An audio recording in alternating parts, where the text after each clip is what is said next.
There are few nations on earth as paradoxical as Nigeria, a country of over 220 million people, blessed with one of the richest reserves of oil, gas, and human talent in the world, yet constantly described by scholars, diplomats, and economists as a failing or even failed state. How can a nation with such depth of innovation, natural wealth, and ambition remain trapped in cycles of corruption, insecurity, and dysfunction? How did Africa's largest economy, once hailed as the continent's future superpower, become a warning sign for what happens when progress is built on fragile foundations? This is the story of the world's most advanced failed state, Nigeria. From the skies above Lagos, the country looks unstoppable. Megacities stretching to the horizon, ports filled with goods, traffic choked with restless energy. Every corner pulses with movement, commerce, and survival. But beneath this restless rhythm lies a contradiction that defines modern Nigeria. Incredible advancement built upon unstable systems. Nigeria is advanced in ways that astonish even seasoned analysts. It has a world-class fintech industry rivaling Silicon Valley in innovation. Its music, film, and fashion dominate global pop culture. Its diaspora is among the most educated and influential communities in the world. Nigerian startups attract billions in investment. Its youth drive digital transformation across Africa, and yet the state itself seems perpetually collapsing. Power grids fail daily. Inflation erodes hope. Insecurity has turned rural regions into war zones. Citizens often depend more on private security, private schools, and private electricity than on the government that taxes them. In Nigeria, excellence is private, failure is public. The paradox began decades ago, in the oil boom of the 1970s. Crude oil transformed Nigeria almost overnight, from an agricultural economy to a petrostate. Billions of dollars flooded in, but few stopped to ask how that money was being spent. The wealth was concentrated, the corruption institutionalized, and the social fabric quietly weakened. Oil made the country rich and lazy. The agricultural sector, once feeding the entire West African region, withered. Local industries died as imports became cheaper. And in the shadows of this sudden wealth, the political elite built a system designed not for service, but for control. By the 1980s, Nigeria had become addicted to oil and dependent on foreign powers to maintain its economy. Then came the military regimes, decades of coups, counter-coups, and political uncertainty. Each new ruler promised reform. Each instead deepened corruption and repression. When democracy finally returned in 1999, hope surged across the country. Nigeria would finally build a modern, transparent, accountable government. But the democracy that emerged was more transactional than transformative. Political offices became commodities, traded for money, influence, or loyalty. Elections became rituals of legitimacy rather than instruments of change. Yet, throughout it all, the people thrived in their own way. Nigerians learned to innovate around failure, to create opportunity where none existed. When power failed, they bought generators. When education decayed, they sought private schools. When jobs vanished, they built their own businesses. This resilience became Nigeria's greatest strength and its curse. Because as citizens adapted, the pressure on the state to function disappeared. Today, Nigeria has the infrastructure of a modern nation, the creativity of a global leader, and the governance of a fragile one. The signs of collapse are everywhere, even amid progress. The power sector operates far below capacity, leaving 85 million Nigerians without electricity. The healthcare system crumbles under the weight of neglect, pushing thousands of doctors abroad every year. The educational system, once a symbol of pride, now suffers constant strikes, poor funding, and brain drain, and yet Lagos shines, the beating heart of Nigerian ambition. It is the city that refuses to sleep, where billion-dollar deals are signed in cafes while street vendors sell food to survive the same economy. Lagos represents both the hope and tragedy of Nigeria. A city too advanced to be poor, yet too chaotic to be stable. The problem, analysts argue, is not Nigeria's lack of potential. It is the deliberate capture of the state by elites who treat governance as a business. The system rewards loyalty, not competence, patronage, not performance. Power is centralized not to serve, but to extract. Over time, this extraction machine evolved into one of the world's most complex patronage networks. From oil revenues to public contracts, from political appointments to regional projects, every part of governance became transactional. The result? A country where the state functions, but never truly works. Insecurity has become both symptom and strategy. Terrorist groups like Boko Haram and ISWAP continue to destabilize the north. Bandits operate freely in rural areas. Separatist movements rise in the east. Kidnapping has become an industry. Each region struggles with its own crisis, and the government's response is often reactive, fragmented, or political. The military, once Nigeria's most respected institution, is stretched thin, fighting insurgencies, policing elections, and battling internal corruption. And in this chaos, ordinary Nigerians carry on working, laughing, hustling, surviving. Because in Nigeria, life doesn't stop for politics. It adapts, but adaptation is not progress. The tragedy of Nigeria is that its people have learned to succeed despite the state, not because of it. And when a population no longer expects its government to function, dysfunction becomes normal. The international community continues to call Nigeria a key regional power. It sits on countless committees, leads African peacekeeping efforts, and influences continental policy. Yet, domestically, its citizens often lack safety, justice, or basic services. This dual reality of global importance and internal decay is what makes Nigeria the world's most advanced failed state. Because failure in Nigeria is not about collapse, it's about endurance.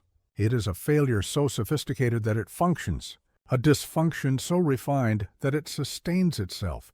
The system works, just not for the people. The endurance of Nigeria's system is one of the greatest political enigmas of the modern world. Most nations that experience this level of dysfunction, daily power cuts, security breakdowns, endemic corruption, institutional decay, eventually implode, fragment, or are forced into reform. But Nigeria endures. It does not collapse and it does not transform. It simply persists. That persistence is not resilience. It is inertia, an inertia built on oil money, ethnic balance, and the unspoken agreement that everyone must survive the system rather than fix it. Nigeria's ruling elite have mastered the art of managing dysfunction, not solving it. Every election brings new faces, yet the structure remains the same. Political power rotates between regions and parties, giving the illusion of change. But beneath the surface, the same networks of money, influence, and patronage dominate. Even when citizens rise in protest, as during the SARS movement, the state responds with repression, then silence, then a slow return to the old normal. The tragedy is not that Nigerians don't fight for change. They do, constantly. It's that the system is designed to absorb resistance without reform. The cost of this endurance is immense. Nigeria's vast human potential, its engineers, scientists, doctors, artists, is exported. Its brightest minds leave for Europe, America, and the Gulf, sending remittances back to sustain families they could have uplifted at home. Brain drain has become one of the country's most devastating exports. Every Nigerian family has someone abroad building a better life under systems that work. The result is a country running on external hope. The diaspora now sends home tens of billions annually, not more than most oil revenues. That money fuels consumption, education, and survival, but rarely transformation. Nigeria has become both a producer of talent and a consumer of despair. At the heart of it all lies a profound contradiction. The people's creativity outpaces the state's capacity to govern. In cities like Lagos and Abuja, private enterprise substitutes for public service. Private generators replace national electricity. Private boreholes replace state water. Private security replaces police protection. Even private education and health care fill the gaps of government neglect. The middle and upper classes live in gated bubbles powered by their own systems, miniature nations within a broken one. This fragmentation creates a strange duality, a country advancing and collapsing simultaneously. One Nigeria lives in modern high-rises with digital startups and tech hubs. The other walks dirt roads, waiting for light that never comes, praying for peace that never lasts. In the countryside, entire regions exist outside the reach of the state. Armed groups control highways. Farmers pay protection money to militias. Villages create their own justice systems. For many citizens, government is not an institution, it's a rumor. Yet, in the midst of this failure, there remains a deep and unshakable pride in being Nigerian. That pride fuels global influence in music, art, and culture.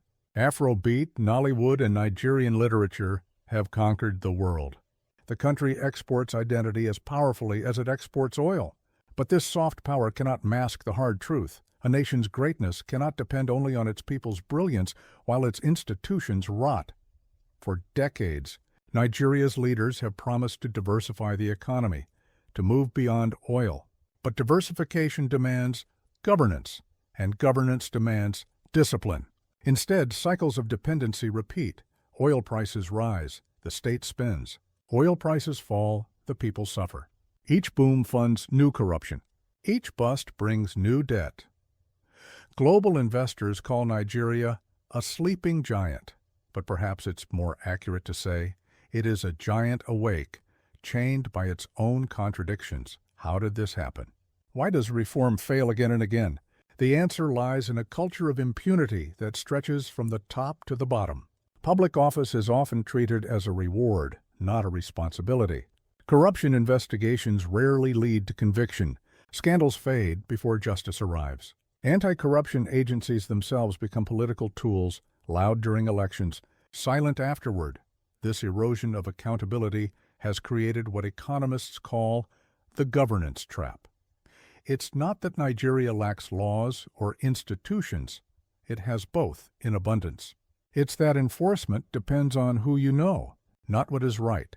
And so the state survives through selective functionality. It delivers enough to prevent total collapse, but never enough to inspire confidence.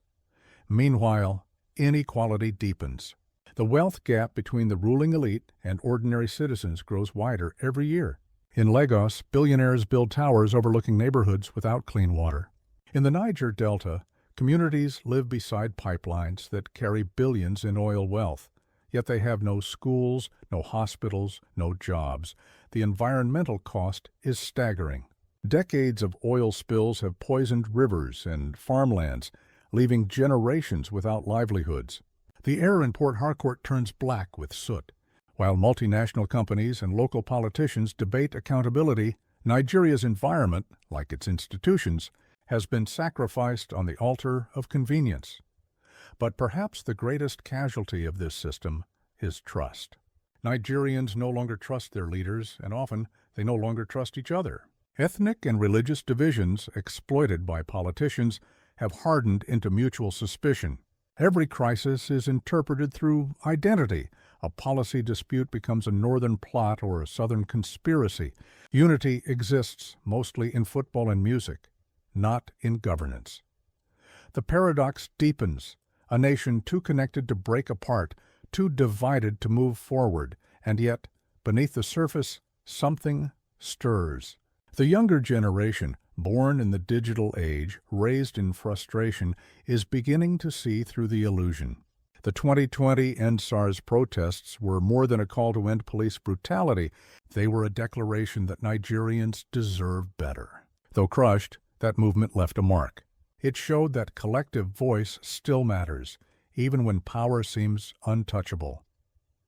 Technology has given this generation new weapons: transparency, communication, organization. Corruption thrives in darkness. Now there are lights everywhere. From social media exposés to citizen journalism, the old guard still controls the levers of power, but they can no longer control the narrative. And so, quietly, reform begins in the unlikeliest places. Local entrepreneurs building alternatives to state systems. Communities solving problems the government ignores. Artists and filmmakers shaping global conversations about identity and justice. Nigeria's rebirth will not come from politics alone. It will come from people redefining what governance means. Still, the path ahead is perilous. Debt continues to rise. Oil revenues decline. Insecurity spreads. Climate change threatens agriculture. Unemployment drives migration. Inflation erodes hope. Every crisis adds another layer to an already fragile structure. The question, then, is not whether Nigeria can survive. It already has, against all odds. The real question is whether it can evolve. For a nation that calls itself the giant of Africa, survival is no longer enough. The world expects more. Africa expects more. Nigerians themselves deserve more. If the next decades mirror the last, Nigeria will remain a symbol of wasted potential, a country rich enough to dream but too fractured to deliver. But if change takes root, if governance begins to match the brilliance of its people, then Nigeria could still become the global power it was always meant to be. Because, despite everything, there is still something extraordinary about this country, the unbreakable optimism of its people. Even in failure, they build. Even in despair, they create. Even when their leaders disappoint, they rise again, louder, prouder, more determined. Perhaps that is why Nigeria is not just a failed state, but the most advanced one. Its failure is complex, its endurance profound, its potential infinite. The world watches, as it always has, waiting to see if this paradoxical giant will finally awaken, not just in spirit, but in system. Because if Nigeria ever learns to align its governance with its genius, its leadership with its labor, and its state with its soul, then the world's most advanced, failed state could yet become the world's most surprising success story.